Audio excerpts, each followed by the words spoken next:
Spock, are there any signs of life down there? Well, let me check, Captain.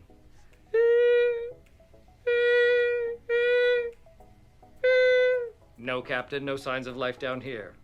Just a wet blanket named Pam. Remember when being dead last in the ratings was the beginning of your success story? When networks almost murdered what would become their billion-dollar cash cows? Not because the shows were bad, but because executives had the patience of a toddler hopped up on pixie sticks?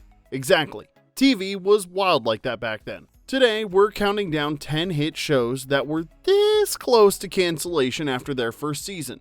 Now, before we dive in, smash that subscribe button because we've got stick around for number 1 because you won't believe how close we came to never hearing yada yada yada. Alright, now let's get into it with number 10, Cheers, NBC. Cheers premiered in September of 1982. Critics went wild for this little Boston bar show. It had sharp writing, a perfect ensemble chemistry, authentic dive bar energy, and just one microscopic problem. Nobody tuned in. Oh, Sam. It's a bit unfair, isn't it? Anyone with half a brain can see through his petty little scams and tricks. You're too kind, thanks. I hope he doesn't try to pull anything on you, that's all. Me? It is to laugh. It ranked 77th out of 100 shows that season. The ratings equivalent of a participation trophy at a competition you didn't even know you entered. NBC seriously considered canceling it after 6 episodes, because when you're the least watched show on television, the business case writes itself, right? Wrong. Brandon Tartikoff, NBC's programming boss, actually believed in the show. Plus, NBC was so broke, they had nothing better to replace it with anyway. Then summer reruns happened. You know, that magical time when nobody's supposed to watch TV because they're enjoying the summer or whatever propaganda the network sold. Audiences, clearly not at the beach, finally discovered what critics already knew. Ted Danson's washed-up pitcher made day drinking look charming instead of concerning. Shelley Long turned a dive bar into a philosophy seminar nobody asked for and somehow made it work. Norm, Cliff, and Carla became the friends you'd at least tolerate while they drank your beer. By season 2, ratings exploded. The show racked up 28 Emmys over 11 seasons and became NBC's Thursday night anchor. Well, how about the one where you go to this fancy restaurant and before they let you in, they make you leave your legs at the door? And the girl gives you claim check number 6. So you go in, but instead of food, everyone's eating their silverware. Only you can't really enjoy your fork because you're so worried that whoever got claim check number 9 might finish first and pick up your legs by mistake. The 1993 finale pulled 80 million viewers, numbers that make streaming executives break out in hives while celebrating their 2 million subscribers. Cheers proved that sometimes the network's smartest move is getting out of their own way. NBC didn't save the show, they just forgot to kill it. Best mistake they ever made. Number 9, Happy Days, ABC. Happy Days was where ABC learned that sometimes salvation comes in the form of a greaser with a catchphrase. When Happy Days premiered in 1974, ABC thought they had it figured out. Ron Howard, fresh off American Graffiti, 1950s nostalgia supposedly hot, wholesome family sitcom still bulletproof. The formula was perfect on paper. In reality, ratings tanked.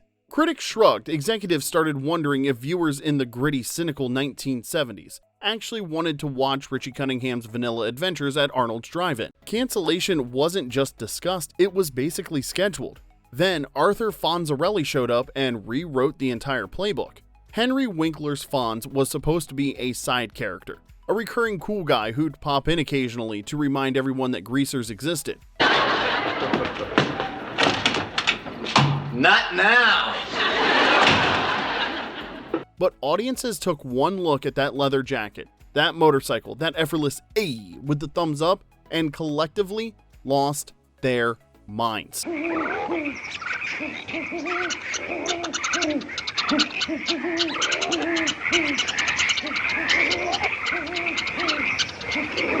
it! The guy made hitting a jukebox look like a superpower, and in 1974, that was apparently all we needed. ABC executives, never ones to miss a trend or admit they were wrong, immediately pivoted. Fonzie got more screen time, more storylines, and more leather jackets that somehow multiplied between episodes. By season 3, Happy Days was the #1 show in America, and Richie Cunningham was basically a supporting character in his own family sitcom. ABC even floated renaming it Fonzie's Happy Days. They didn't, probably because the lawyers had a collective aneurysm, but the fact they considered it tells you exactly who the real star was. The show ran for 11 seasons and spawned an entire TV universe. Laverne and Shirley, Mork and Mindy, even Joni Loves Chachi somehow. ABC's Tuesday nights became a printing press, and Fonzie was the guy hitting the jukebox to make it all work. Number 8. Baywatch, NBC and syndication. You know what's more impressive than becoming the most watched show on earth? Doing it after getting fired, like if your high school garage band got dropped by the local Battle of the Bands, then somehow ended up headlining Wembley Stadium. That's Baywatch. NBC premiered it in 1989 with a premise so simple it hurt. Attractive people wearing red swimsuits run toward emergencies in slow motion. Critics took one look and started sharpening their knives.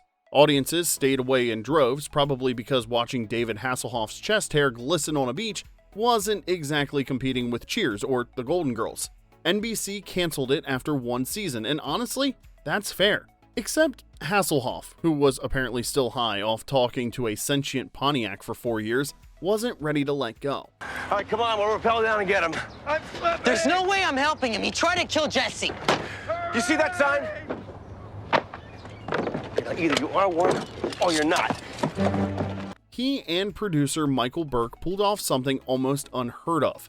They revived the show in first-run syndication in 1991, bypassing networks entirely. No executives, no focus groups, just beaches, slow-mo running, and the kind of confidence that only comes from having Knight Rider money in the bank. Then it exploded like a beach ball filled with gasoline.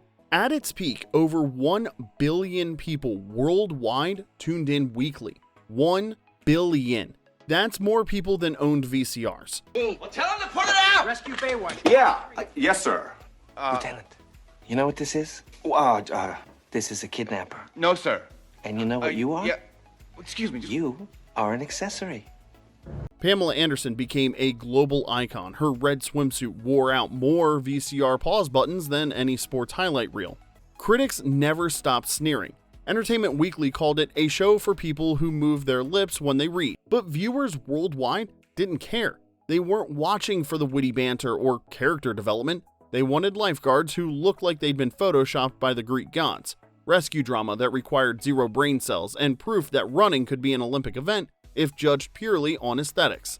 Baywatch delivered for 11 seasons. The show NBC tossed out like expired leftovers became one of the most globally successful series in television history. It played in countries that didn't even have beaches. It made Hasselhoff bigger in Germany than beer and sausages combined, which, if you know anything about Germany, is saying something. Number 7. It's Always Sunny in Philadelphia.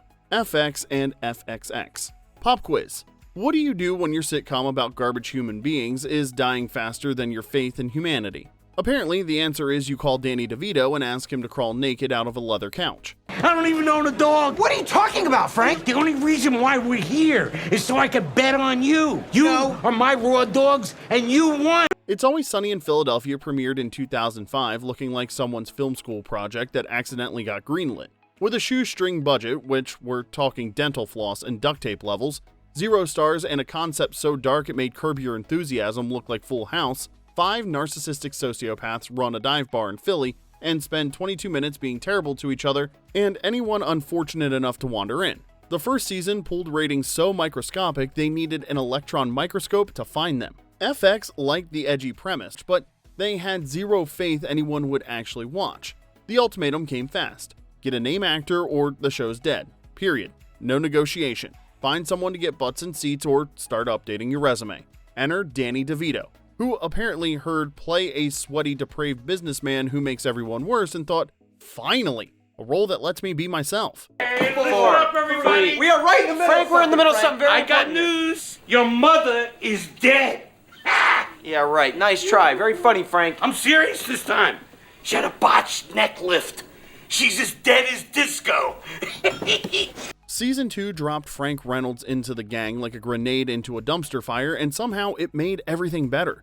DeVito didn't just join the show, he became its chaos engine. The guy who gave us the Penguin was now playing a man who'd eat trash, fake his own death for fun, and weaponize his own depravity like it was an Olympic sport. Suddenly, Sunny had legitimacy. press coverage, and an energy that felt like watching a slow-motion car crash directed by people who really understood human suffering and found it hilarious. Critics who'd ignored it started paying attention. The Nightman Cometh, a musical about Nightman, Dayman, and childhood trauma wrapped in spandex, became an instant classic. FX realized they'd lucked into a cult hit that cost less to produce than a 150-person wedding at the Sizzler. Never underestimate the power of a naked 60-year-old man emerging from furniture like a cursed genie. Sometimes that's all you need. That and absolutely zero shame about humanity's worst impulses. Number 6, Parks and Recreation, NBC. Sometimes a show's greatest strength is admitting it absolutely catastrophically sucked and then doing something about it. Enter Parks and Recreation. The 2009 sitcom that premiered as The Office but make it about zoning permits almost died before anyone figured out what it actually wanted to be. The 6-episode first season pulled ratings so dismal that NBC considered taking it out in the back pasture right there, and honestly, it would have been a fair call. Season 1, Leslie was the kind of character that made you want to stuff waffles in your ears just to make it stop. Sir, this is a children's slide. You're not allowed to sleep in here. You know, when I first tell people that I work in the government, they say, oh, the government stinks. The lines are too long at the DMV. But now things have changed. People need our help. And it feels good to be needed. But here's where it gets interesting. Instead of canceling it or limping forward in denial, the writers did something almost unheard of in network television.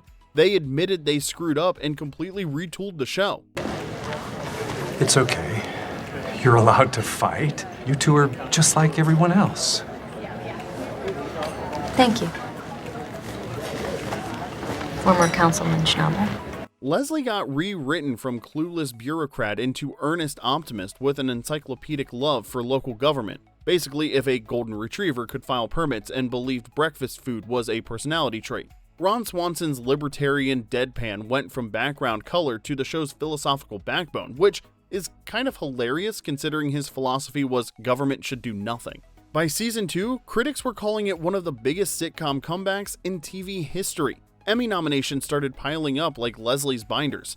Amy Poehler won a Golden Globe. Time Magazine, actual Time Magazine, the one your dentist has in the waiting room, named it the best show of 2012. This is the best day I've ever spent in a government building, and luckily my son was here to share it with me. He now has that satisfied look that only comes with the pride of labor. Or he pooped. What started as a forgettable Office knockoff became one of the smartest, warmest, most quotable comedies on television. Yeah, hi. Is there, and I'm just guessing here, some kind of medication that you maybe need a lot of and have taken none of, or maybe too much of today? Oh, I have a medical condition, all right. It's called caring too much, and it's incurable! That's the kind of show that made you believe in optimism, even when the world was giving you every reason not to. Alright, we're halfway through, so if you're enjoying watching executives fumble billion-dollar hits, do us a favor.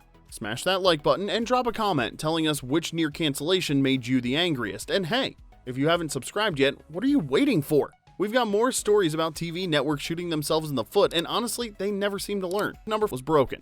Number 4, The Office, US version, NBC. Now, here's a fun fact. The most streamed show of the streaming era almost got canceled after 6 episodes because NBC executives thought Americans were too stupid to understand British humor translated into American accents. Well, they were half right, but not in the way they thought. When The Office premiered in 2005, critics absolutely demolished it. Only 6 episodes ordered, which in TV speak means we contractually have to air something, but we're not happy about it. Weak ratings on a network so desperate they'd greenlit a Fear Factor revival in the same year, and endless brutal comparisons to Ricky Gervais's British original that made the American version look like when your friend tries to explain a meme to your parents. Technically, it's the same words, just completely missing the magic. Not that we're all millionaires. I'm probably closest.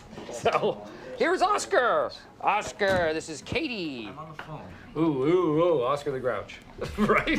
I thought of that. Steve Carell's Michael Scott came off as a bad David Brent impersonator doing a bad American accent, even though Carell is American, which tells you how rough it is. The cringe humor felt forced. The mockumentary format seemed like a gimmick borrowed from someone else's homework. NBC was this close to pulling the plug and pretending the whole thing never happened.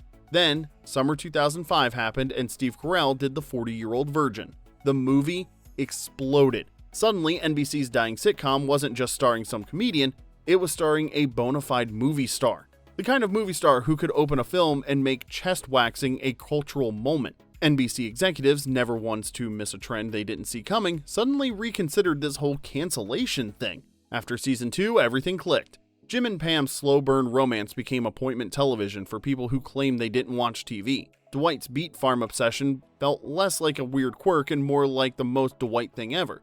Schrute Farms, guten Tag. How can I help you? Yes, we have availability on those nights. How many in your party?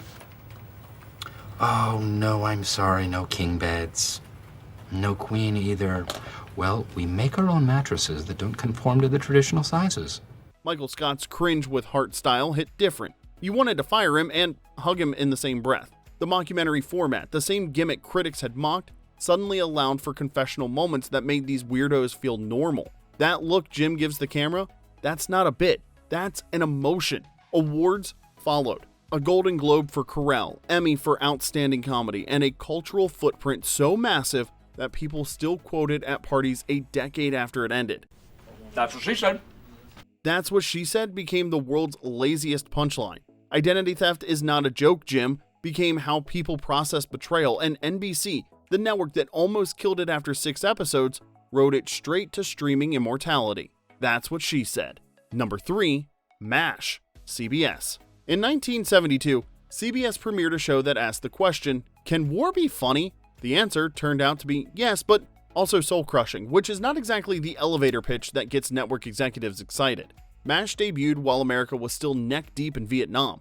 CBS decided the perfect programming for this moment was a comedy about a mobile surgical hospital in Korea. That's a bold strategy, Cotton. Let's see how that plays out. It's possibly a career-ending choice. Audiences had no idea what they were watching.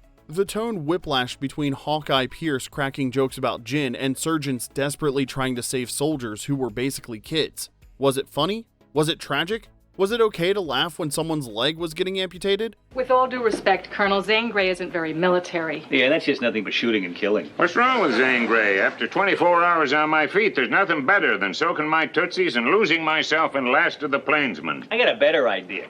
How about commemorating your tootsies with a bunion pad? The show gave zero guidance. It just threw you into the chaos and expected you to figure it out. Viewers were confused. Ratings were shaky. CBS executives seriously considered cutting it loose after 1 season. Probably because explaining comedy about war surgery in a meeting sounds like a lawsuit waiting to happen. But the critics saw something CBS didn't. The writing was sharp enough to perform surgery with. The performances were layered. Alan Alda could make you laugh and then gut punch you with emotion before the commercial break. And the show's willingness to mix gallows humor with raw, unfiltered honesty about war felt groundbreaking. Like someone finally admitted that the only way to survive horror is to laugh at it. Now think, Igor, whatever goes in there has to last for 100 years.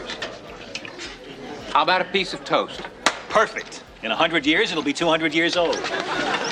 CBS stuck with it, probably because they didn't know what else to do, and by season 3, something shifted. Vietnam was winding down, but Americans were finally ready to process what they'd been through. Suddenly, a show about the absurdity and trauma of war didn't feel like a comedy experiment. It felt necessary. MASH ran for 11 seasons, and then came February 28, 1983. Over 100 million viewers tuned in to watch Goodbye, Farewell, and Amen, the series finale. Still the most watched scripted TV episode in US history. More people watched Hawkeye leave Korea than voted in most presidential elections. That's not a TV show. That's a cultural event bigger than most Super Bowls. Number 2, Star Trek, the original series, NBC. Before hashtag campaigns and Twitter outrage could save your favorite show, there were Trekkies, armed with nothing but stamps, stationery, and the kind of righteous fury that only comes from watching network executives cancel something you love. What they got was a guy with pointy ears debating philosophy while his captain flirted with alien women and violated the Prime Directive every other Thursday. I'm sorry.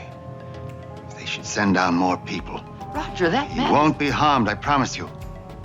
Isn't it possible there could be things here unknown to you, so terribly important? Sir, one man is dead. I've lost contact with the other. After season 1, cancellation was absolutely on the table. The paperwork was probably already drafted. Ratings were disappointing. Production costs were astronomical. Literally, because building alien planets on a soundstage in the 60s meant a lot of styrofoam rocks painted purple and hoping nobody looked too close. NBC executives couldn't understand why anyone cared about a show where half the episodes ended with Kirk giving speeches about humanity instead of punching someone. There can be no peace. Don't you see? We've admitted it to ourselves. We're a killer species. It's instinctive. It's the same with you. Your General Order 24. It's instinctive. The instinct can be fought. Then, something unprecedented happened. The fans, before they had a name for themselves, before fandom was even a thing, decided to fight back. Now, we're talking 1967 here. There was no internet, no social media, no hashtags, no online petitions you sign and forget about 5 seconds later, just pure analog determination. Trekkies organized. They launched a letter-writing campaign that flooded NBC's mailroom with actual physical bags of mail, like sacks of letters. The Postal Service was probably thrilled. NBC executives were less thrilled, mainly because they had to acknowledge that people actually cared about the show they were about to murder. NBC, shocked that people had opinions and also stamps, begrudgingly renewed it for season 2. Of course, they also passive-aggressively shoved it into terrible time slots, like Friday nights at 10 p.m., aka the "we renewed your show, but we're punishing you for making us do it" slot. Star Trek limped through 3 seasons, never getting the ratings NBC wanted because they kept moving it around like furniture nobody wanted but felt bad throwing it away. NBC finally pulled the plug in 1969, probably thinking good riddance to the space show with the puppeteers. Except cancellation was just the beginning. Syndication in the 70s turned Star Trek into a cult phenomenon that made its original network run look like a failed rehearsal. Spock's logic became a personality type. Kirk's swagger became a leadership style. We have to risk a full power start. The engines were shut off, no time to regenerate. Do you hear me? We've got to risk a full power start. I respected my father, our customs. I was ashamed of my Earth blood. Bones' cranky "I'm a doctor, not a" lines became how people express professional boundaries at office jobs.